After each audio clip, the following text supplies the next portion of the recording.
Liberos? Is the undefeated streak at home? What's it been like this season to be playing at the Bucks? You know, it was one of the goals before even just taking this job was getting that environment back in the box, because there's no place like it. Whenever the box is rocking and our girls are playing well, it's really hard to be an opponent in that venue.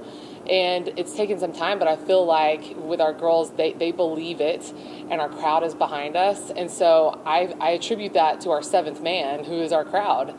And so it feels good to be able to have a team really bought into what WT volleyball in the box is all about. So yes, it's been nice to be able to do that. Not only that, but you guys had such a good season. You're off on Tuesday. You just get to play the wait and see game. What do you work on as you wait for your next opponent? Absolutely. Well, we work on recovering, getting the rest we need, but also just getting additional looks. You know, so yes, it's an advantage to be able to watch Commerce and Oklahoma Christian on Tuesday night, and definitely take advantage of those things. You know, we worked really hard to make sure we could stay in the top 4 to get this first round bye, and we definitely want to be cognizant of how we use our time. And so our girls are really excited. There's nothing like postseason vibes. Our locker room was really just chatty and good energy today, and we know we're all starting 0-0 now. It's a new season. Postseason vibes, you've been in it before, but so what's it take to really accomplish what your goal is that to win that sucker? Yeah, you know, I mean, it's you got to take it literally point to point. We can't make moments too big because, you know, we've been doing this all year, you know, and so really to keep composed and trust our process. We've been working so hard this year to just make sure everybody trusts each other around them. And now we got to implement it. We got to put it into action. And so we can't be too far ahead of ourselves. We can't get too stuck in the past. Our thing is to be present, but we really got to put that into action.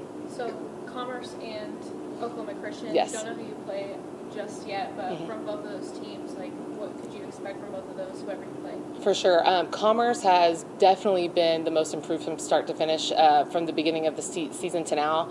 They're very balanced. They come with some pretty high caliber athletes on their team, and their system is good, and Craig runs a really good program there. And so, yes, they're probably the favorite against Oklahoma Christian, and we realize that. And so it'll be a rematch. You know, we swept them earlier this year, but we're just clearing that. We're just clearing the board here and starting from scratch with Commerce because they're sharp. Oklahoma Christian is showing a steady improvement every single week they play. And I know that Jason's coach is a good coach and he gets his teams going. And so it could be a battle for them Tuesday night. So we're open to whoever it is. And like I said, it's 0-0 postseason, new season. And so that's the way we're looking at it. Just had signing day last week. Can you talk about some of the new additions that are coming? Yes, our 2022 class, every class has been super special that we brought in. But this class, not only special, but high talent. I'll start with Tatum Stowe, just down the road in Hereford. She was heavily recruited all over the country, and she did it the right way as far as just making sure she took her time in the process and really got to know every single program that she was being recruited by. And, you know, being close to home was definitely a big key for her, but also the feel and the family. She wanted that aspect, and we're lucky enough that we were her fit. And so she's going to be a very exciting player to bring into the program. We also have another local one in JC Adams. She's going to state this next week. She is one of the best liberos in the state. I'd put her up against a lot of different liberos in the country, and I really like that idea. I don't know if it was on purpose or not, but all of our liberos have come from the Texas Panhandle, and all of them have been eventual All-Americans. So that is no pressure on her. That's what she's going to do. Like, she's just a great player. And then we have 2 out-of-town girls, if you will, all Texas kids, but Bailey Miller out of Decatur. She's also playing in the state tournament, 3rd year in a row, being coached by former Hereford High School coach in the Bevel family. So she understands the WT history and culture and what WT volleyball is, but she is a next-level setter that I feel like she can come in and help the offense as we lose Sadie Snay. And then last is Emma Becker out of the Austin area.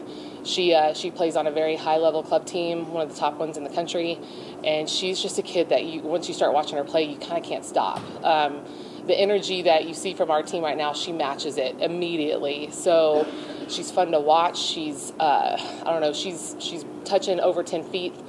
So she's real springy and just really smart. She played every position from setter to DS to outside to opposite, to where she's really polished. She can do some things for us immediately. So the class is nice.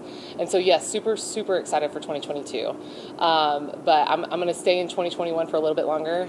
And, yeah, we're just really excited. The future's looking good.